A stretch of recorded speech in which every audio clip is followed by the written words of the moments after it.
Hello and welcome to Hall Talk. Today we are going to be breaking down Seton Hall's women's exhibition game against St. Thomas Aquinas, the men's soccer preseason hopes and expectations, and previewing this year's men's basketball team.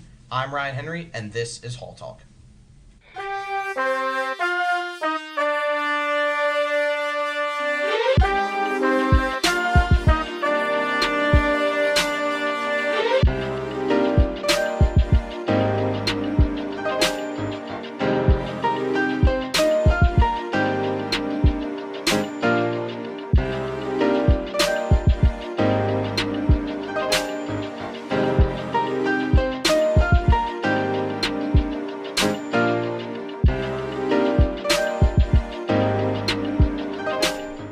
Hello and welcome back to Hall Talk. Once again, I'm Ryan Henry, joined alongside my lovely analyst, Louie Pasculli. Louie, we're getting into the thick of things now for sports. Soccer's wrapping up, getting to postseason. We're now getting into basketball, the big season here at the Hall. Before we get kicked off in the show, how are you doing?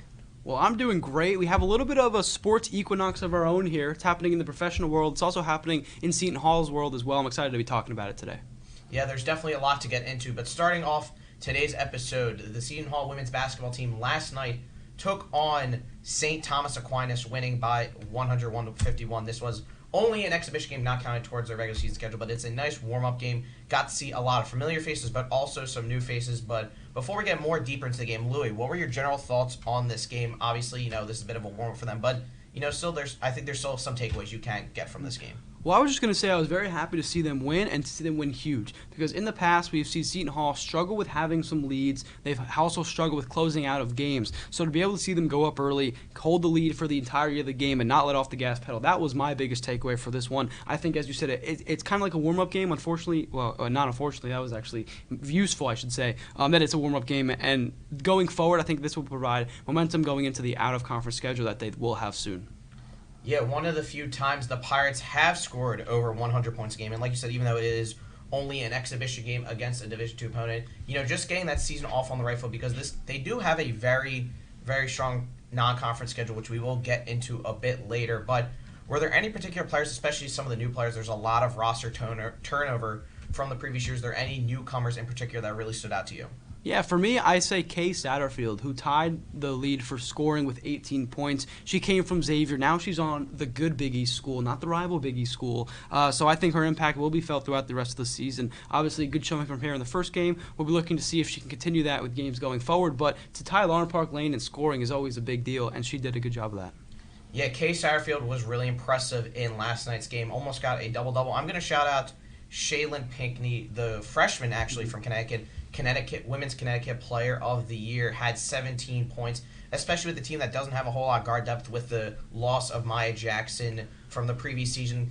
I don't know how much playing time she's going to get in the regular season, especially with a lot of these upperclassmen, but just to see a freshman in her first ever Division I game or exhibition going out there and balling, it's a very positive sign. Absolutely. I agree with you 100%. This is getting a little bit ahead of myself, but I know we're going to talk about Lauren Park Lane. I want to mention her really quickly. I am not worried about her minutes. I know she is the star of the team. She knows she's the star of the team. Other teams know that she's the star of the team. So I assume that she has done her part in making sure that her body is ready for the season and really getting into shape, being able to run the court for 30-plus minutes a night. I'm not worried at all. It was a bit concerning because obviously you looked at the two big, stars going into this year, Lauren Park Lane, Sydney Cooks. Sydney Cooks did not play in the game, presumably because it was an exhibition game, could give her the rest. But Lauren Park Lane was still playing upwards of 30-plus minutes, and especially an exhibition game that was basically decided by the end of the first half. I think there may be a bit of cause of concern, but obviously Lauren Park Lane essentially played every single minute last year of all the games, and she was fine, didn't really suffer any major injury. But, it is a bit weird that, especially in a game that really didn't count a whole lot, that she's still playing a lot. But, like we said, she's one of the best players in program history, has the potential to set the all-time program record in points, was sensational last season. We're expecting her to be even better this year. But going a bit further, as we look further into the season, they play St. Peter's next week, but in general, they're not a conference schedule. How do you think they're going to fare? Because obviously they do have some opponents. They're going down to the Virgin Islands for Paradise Jam, but they're also getting some rematches against NIT opponents. Columbia, which was decided by a one-score game, also VCU are also in this non-conference league. Louie, how well do you think this team is going to do before we get into Big East play? Well, I think this team could do really, really well. I'm looking here at the lineup, and like you said, the games that they're going to play are not going to be easy by any stretch of the imagination. But with the way this team has looked in this first game and also what they're expected to do in the Big East this season, I think if you apply that to non-conference play, they're going to do just fine.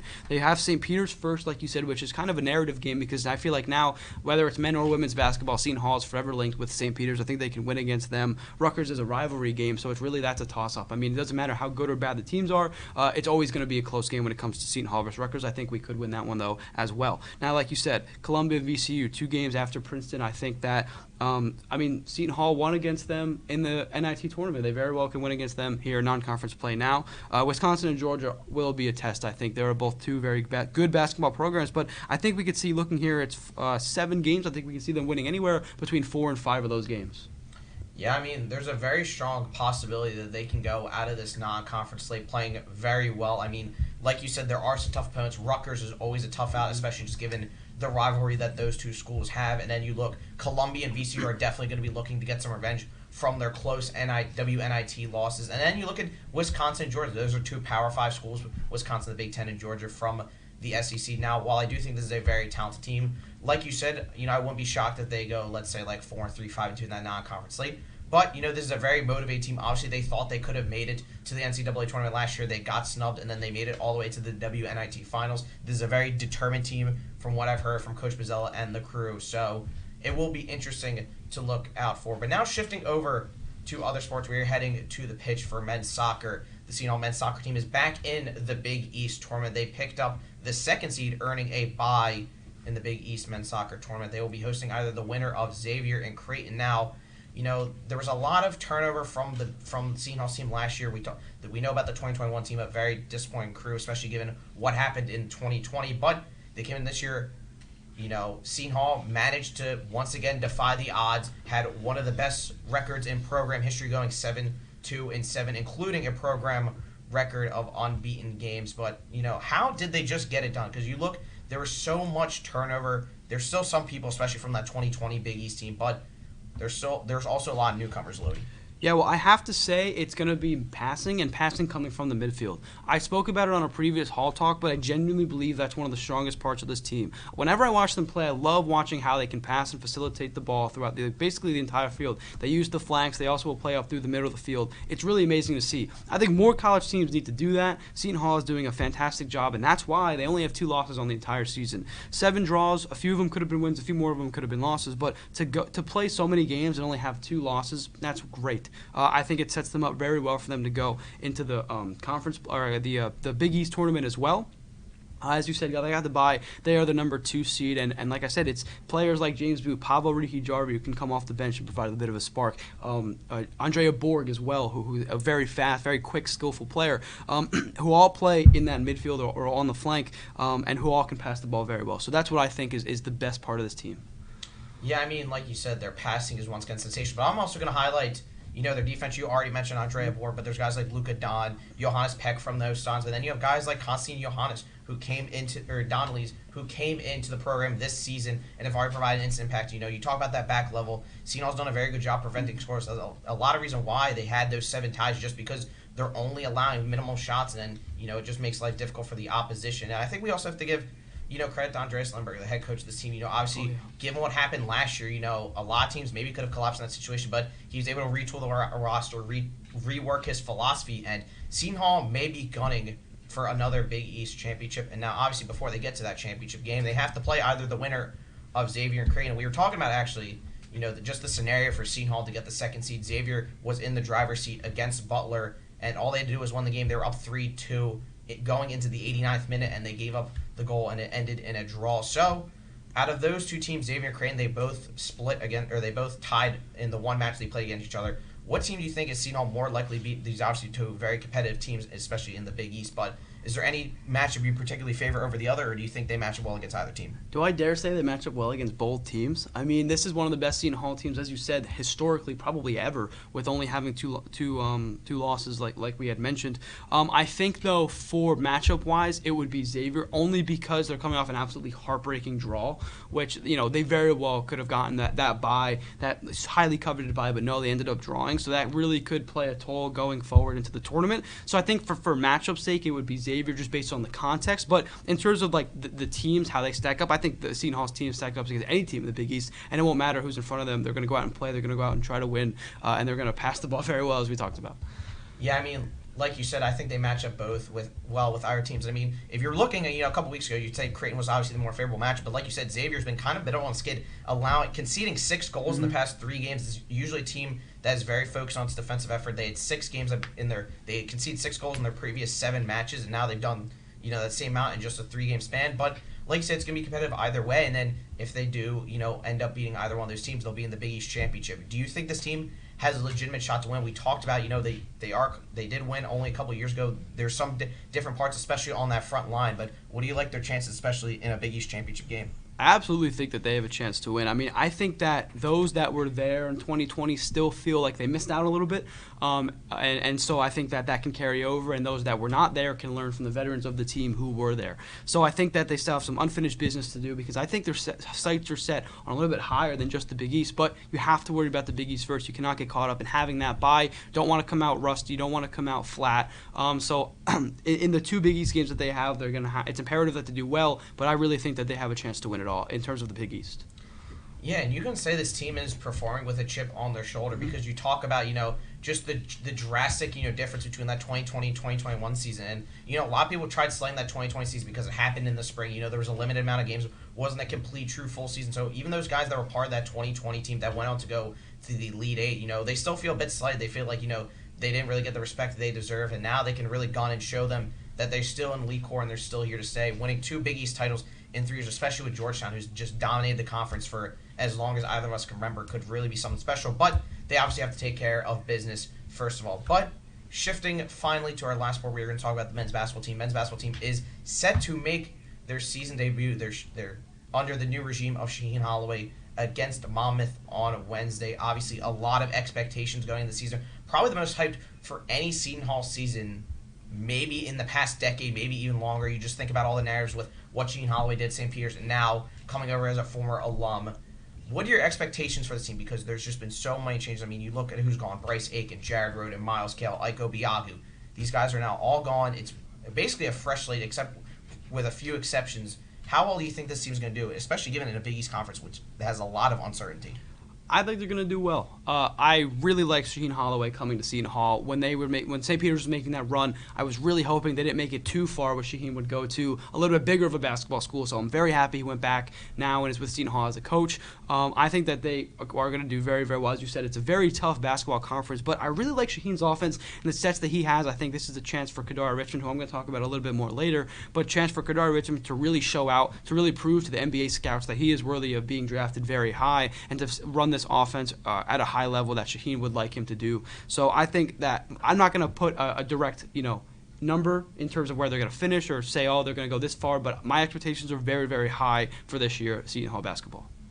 Yeah, I mean, you look at where they were predicted. They were predicted to finish 7th in the Big East in the preseason coaches poll. I mean, Shaheen Holloway, obviously there's a lot of, uncertainty involving this roster, but I think that feels a bit disrespectful to a guy who, who led a team with, no offense to St. Peter's, inferior talent to an Elite Eight appearance.